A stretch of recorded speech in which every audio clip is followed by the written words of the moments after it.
იყო თუ არა რუსეთის პირველი იმპერატორი ქართველი მეფის შვილი. რატომ გააქრო სტალინმა არქივიდან ამასთან დაკავშირებული დოკუმენტები?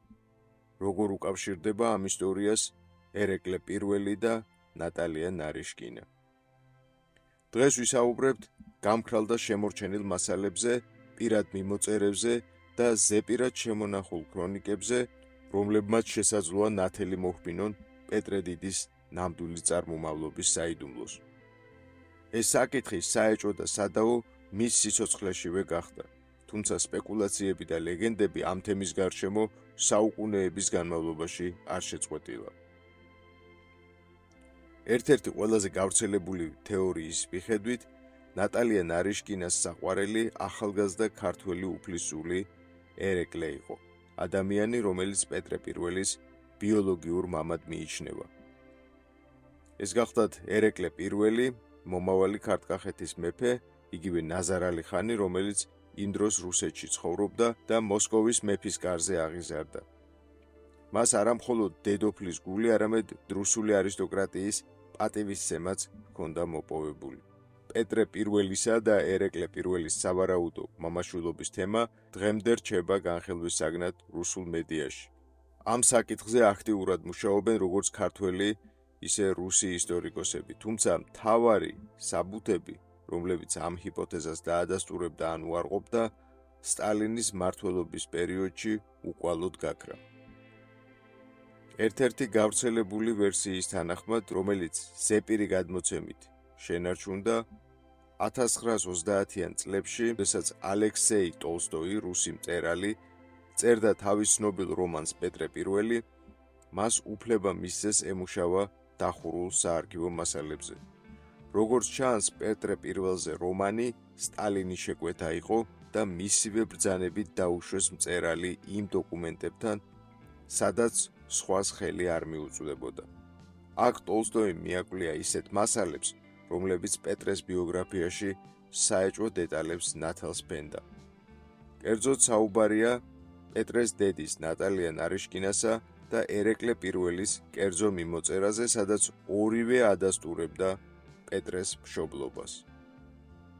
ზეპირი გადმოცემის თანახმად, შეშინებულმა მწერალმა ეს შოკისმომგვრელი მასალები პირდაპირ სტალინს წარუდგინა. სტალინმა გაეცნო რა ამ წერილებს, კატეგორიულად მოსთხოვა ტოლსტოის ამ ინფორმაციის გასაიდუმლოება და ამასთან დაკავშირებით თქვა ფრაზა, რომელიც შემდეგში გავრცელდა ფრთიანი გამონათქვამის სახით. დავუტოვოთ რუს ხალხს, ერთი რუსი გმირი მაინც. ამის შემდეგ, როგორც ზეპირის წყაროები ირწმუნებიან, ტოლსტოის მიერ აღმოჩენილი წერილები გაქრა, ანუ სავარაუდოდ სტალინის მითითებით განადგურდა. ისტორიის მიჩქმალვის მცდელობის მიუხედავად, დღემდე შემორჩა რამდენიმე ფრაგმენტული წყარო, რომელიც პეტრე დიდის წარმომავლობასთან დაკავშირებულ ეჭვებს კიდევ უფრო აძლიერებს.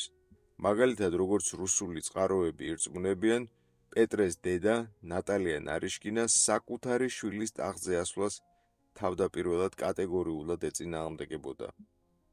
მის სიტყვებად მოყვანილია შემდეგი: ის არ უნდა გახდეს მეფე.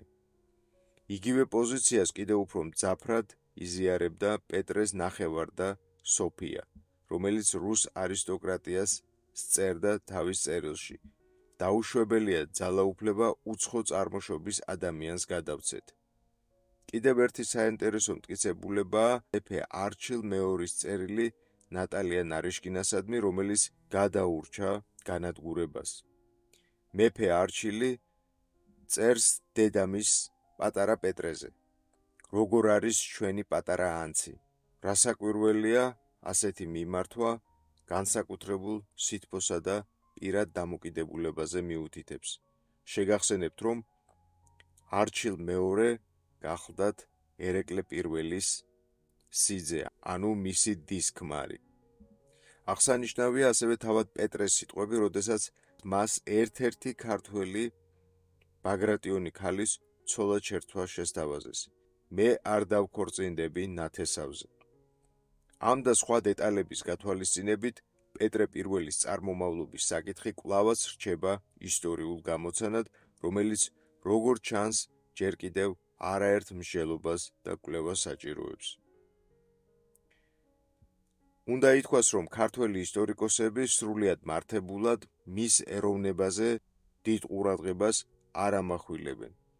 მათთვის ეს საკითხი მეორეხარისხოვანია, რადგან პეტრე პირველი მიუხედავად შესაძლო ქართული ფესვებისა, ისტორიაში დარჩა ისეთივე რუს მმართველად, როგორებიც იყვნენ ივანე მრისხანე, ეკატერინე მეორე, ალექსანდრე პირველი და სხვები. პეტრეს საქართველოს მიმართ შესაბამისად არავითარი ღვაწლი არ მიუძღვის. მისი მიზანი და საქმიანობა მთლიანად რუსეთის გაძლიერებას და მოდერნიზაციას ემსახურებოდა. ასე რომ ამ თვალსაზრისით მისი შესაძლო ეთნიკური წარმომავლობა ისტორიულ რეალობაზე გავლენას ვერ ახდენს. სამეფო კარის ჭორის დონეზე გავრცელებულმა ინფორმაციამ პეტრეს წარმომავლობის შესახებ დროთა განმავლობაში ისტორიოგრაფიაში მოიკიდა ფეხი და საზოგადოებრივ დისკუსიაში გადაინაცვლა. ვინ იყო რუსეთის იმპერატორის ნამდვილი მამა? ეს საიდუმლო დედამისმა ნატალია ნარიშკინამ საფლავში ჩაიყოლა. დღეს მხოლოდ იმ ცნობების ანალიზი შეგვიძლია, რამაც ჩვენამდე მოაღწია და სწორედ ამ ფაქტების საფუძველზე ვცდილობთ კონკრეტული ვარაუდების გამოთქმას. დასაწყისშივე უნდა ითქვას, რომ გავრცელებული აზრი, თითქოს პეტრე პირველის ქართული წარმოშობის თეორია თავად ქართველებმა შეთხზეს, არ შეესაბამება რეალობას. სინამდვილეში ეს ვერსია რუსეთში გაჩნდა მოსკოვის სამეფო კარზე და რუსულსავე წყაროებს ემყარება. 1699 წელს რუსეთის ისტორიაში უცნაური და გაუგონარი ინციდენტი მოხდა. იმ პერიოდისთვის მეფის ძირითადი საყრდენი ძალა სტრელცების, ანუ ეგრევე წოდებული მსროლელთა ჯარი იყო, რომელიც ძირითადად მოსკოვში იყო განლაგებული და მეფის უსაფრთხოებაზე ზრუნავდა. მოულოდნელად 1699 წლის 7-8 აგვისტოს ღამით სტრელცები მოსკოვიდან დაიძრნენ და ქალაქის მახლობლად მყოფი ახალგაზრდა მეფის პეტრე პირველის მოსაკლავად გაემართნენ. პეტრე სასწაულებრივად გადაურჩა მკვლელობას. ამ მოვლენას თავდაპირველად ვერავინ ხსნიდა, მაგრამ მოგვიანებით გაირკვა, რომ იმავე საღამოს სტრელცებს შეხვდა მეფე ალექსი მიხეილის ძის პირველი ცოლის შვილი, ცარევნა სოფია, რომელიც გახლდათ შესაბამისად პეტრეს ნახევარ-და.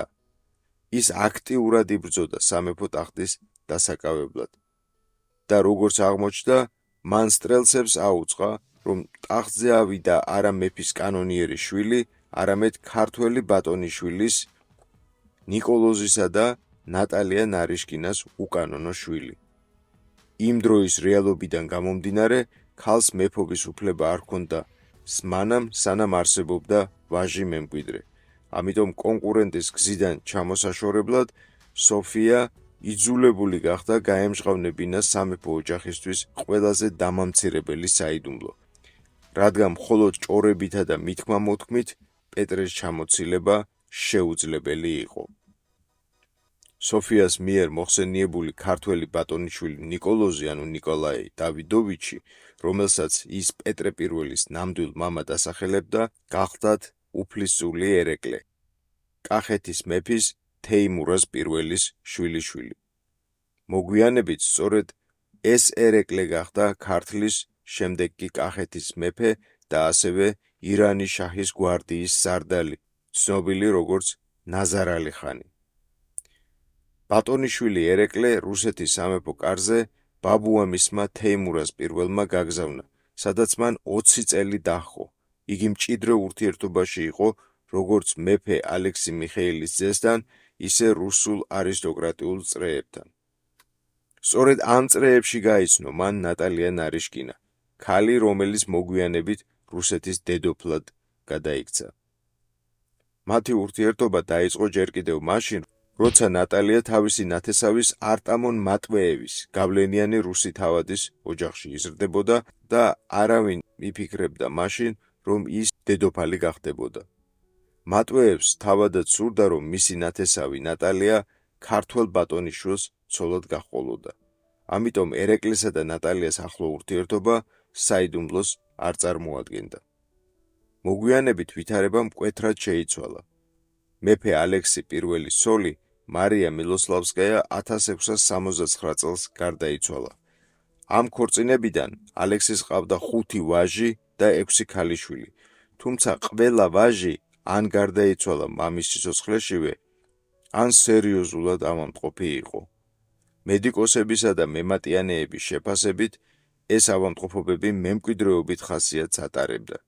თვით ალექსი, მიუხედავად ჯანმრთელი გარეგნობისა და აქტიური ცხოვრების წესისა, მემკვიდრეობით გადაცემული დაავადების მატარებელი აღმოჩნდა. ისევე როგორც მისი მამა მეფე მიხეილი, რომელიც ფიზიკურად და გონებრივადაც შეზღუდული იყო, ალექსის შვილებსაც იგივე პრობლემები აღმოაჩნდათ. უფლისწულთაგან დიმიტრი, ალექსი და სემიონი მამის სიცოცხლეშივე გარდაიცვალნენ. დარჩენილი ორი, თევდორე და ივანე, მძიმე სომატური და ნევროლოგიური დარღვევებით გამოირჩეოდნენ. თევდორეს მიუხედავად გონებრივი განვითარებისა, სისხლძარღვოვანი დაავადება ჰქონდა და დამოუკიდებლად გადაადგილება ფაქტობრივად არ შეეძლო. ივანე კი გონება შეზღუდული იყო და სუსტი მხედველობითაც იტანჯებოდა. ამ ფონზე ალექსის წინაშე დადგა მეორედ ქორწინების აუცილებლობა, რათა ქვეყანას ჯანმრთელი მემკვიდრე ჰყოლოდა. სწორედ ასეთ ვითარებაში იქცა ნატალია ნარიშკინა მის მეუღლედ. ქალი, რომელსაც წარსულში ახლო ურთიერთობა აკავშირებდა ქართველ ბატონიშვილთან. ეს ისტორიული კონტექსტი და იმდროინდელი გარემო ქმნის საფუძველს იმ თეორიისთვის, რომ პეტრე I შესაძლოა არა ალექსის, არამედ სწორედ ერეკლეს ბიოლოგიური შვილი ყოფილიყო. რადგანაც იმ დროისთვის მეფე ალექსი ფიზიკურად ძალზე დასუსტებული იყო, ამიტომ ის ყოყმანობდა, მაგრამ მიუხედავად ამისა საბოლოოდ მან მაინც გადაწყვიტა ცოლის შერთვა. მეფე და ნატალია დაქორწინდნენ 1671 წლის 22 იანვარს. ავადმყოფი მეფის ანტიპოდ წარმოადგენდა მისი ახალშერთული მეუღლე. ის იყო 20 წლის ახალგაზრდა, ენერგიული და ლამაზი ქალი. ერთ-ერთ სანდო რუსულ წყაროში მოიპოვება ცნობა, რომელიც ასახავს იმდროინდელ მოსკოვის სამეფო კარის ატმოსფეროს. ბოიარებს, რომლებიც კარგად იცნობდნენ ალექსის ჯანმრთელობის მდგომარეობას და მის წარსულს, გაცნობიერებული ჰქონდათ, რომ მეფე ვეღარ გააჩენდა შვილს. უფრო მეტიც, იმ შემთხვევაშიც კი, თუ შვილი გაუჩნდებოდა, დიდი ალბათობით მას მემკვიდრეობითი დაავადება აღმოაჩნდებოდა. ისევე როგორც მეფის წინა 5 ვაჟს. ამიტომ ბოიარებმა თვალი დახუჭეს იმ ფაქტზე, რომ ნატალიას უჩვეულოდ ახლო კავშირი ჰქონდა ქართველ ბატონიშვილთან. მათი აზრით, სწორედ ამ ქართველ უფლისწულს შეეძლო მეფის ნაცვლად ჯანმრთელი მემკვიდრის მოცემა. ბოიარები გარკვეული დროის განმავლობაში ამ ურთიერთობას ჩუმად იტანდნენ. საბოლოოდ კი, როგორც ჩანს, რუსულ ელიტაში თავმოყვარეობის ზღვარი გადაილახა და ამის გამო 1774 წელს ერეკლე ცივად გამოისტუმრეს მოსკოვიდან. ამ გამოძევებიდან ზუსტად 1 წლის შემდეგ გარდაიცვალა მეფე ალექსი. დარწმუნებით არაფრის თქმა შეიძლება, თუმცა მეტად სავარაუდოა, რომ პეტრე ფლობდა გარკვეულ ინფორმაციას საკუთარი ბიოლოგიური მამის შესახებ. ცნობილია, რომ ალექსეი ტოლსტოის შემდეგ მეორე ადამიანი, ვინც თავისი თვალით ნახა პეტრეს ქართველობის დამადასტურებელი მასალები, იყო ჩვენი აკადემიკოსი ნიკო ბერძენიშვილი. მან მოსკოვში ერთ-ერთ საარქივო საქმეში სრულიად მოულოდნელად მიაკვლია ნატალია ნარიშკინასა და ბატონიშვილ ერეკლეს მიმოწერას. ეს მიმოწერა გახლდათ იმ პერიოდის, როდესაც ერეკლე ჯერ კიდევ მოსკოვის სამეფო კარზე იმყოფებოდა. ამ წერილებში ნატალია ყოველგვარი შეფარვის გარეშე პეტრეს საკუთარ და ერეკლეს შვილად მოიხსენიებდა. სამწუხაროდ ამ წერილების შემდგომი ბედიც უცნობია. არც ის ვიცით, ეს იგივე წერილებია, რომელსაც ალექსეი ტოლსტოი გაეცნო თუ არა. მიუხედავად დიდი ალბათობისა, რომ პეტრეს შეიძლებოდა სცოდნოდა თავისი წარმომავლობა, როგორც უკვე ვახსენეთ, საქართველოსადმი მას განსაკუთრებული სიმპათია არასდროს გამოუხატავს. პირიქით, ქართლის მეფე ვახტანგ მე-6 ერთ-ერთ ყველაზე რთულ მომენტში დააღალატა კიდეც და მარტო დავტოვა სპარსეთის პირისპირ. თუმცა სრულიად საპირისპირო დამოკიდებულებას იჩენდა იგი არჩილ მეორის ვაჟის, ალექსანდრე ბაგრატიონის მიმართ, რომელსაც ძმასავით ეპყრობოდა. პეტრემ მას რუსეთის არტილერიის ხელმძღვანელობაც კი მიანდო და სოლიდური თანხაც გაიღო, რათა იგი შვედების ტყვეობიდან გამოიხსნა. ალექსანდრე იყო რუსეთის არმიის ისტორიაში პირველი გენერალ-ფელდცეხმაისტერი. არსებობს ასევე ერთი ბოლომდე დაუდასტურებელი წყარო, რომლის თანახმადაც პეტრე პირველმა ბოიარების შეთქმულების საქმეზე გამართულ გამოძიებაზე განაცხადა, რომ თავად ძირძველი დინასტიის შთამომავალი იყო. მას არ დაუკონკრეტებია კონკრეტულად რომელ დინასტიას გულისხმობდა, თუმცა ცნობილია, რომ რომანოვები იმ დროისთვის ძირძველ სამეფო დინასტიად ნამდვილად ვერ ჩაითვლებოდნენ. მათი წარმომავლობა მხოლოდ 1613 წლიდან იწყებოდა, როდესაც პირველი რომანოვი ავიდა ტახტზე. ამას ემატება ცნობილი რუსი ისტორიკოსის სერგეი დიანინის ნაშრომი ბოროდინი, რომელიც გამოიცა 1955 წელს.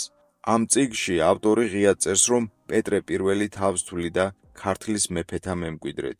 დიანინი ასევე საინტერესო მიზეზს ასახელებს, თუ რატომ არ ჩქარობდა პეტრე ვახტანგ მე-6-ის დახმარებას სპარსულ ლაშქრობაში.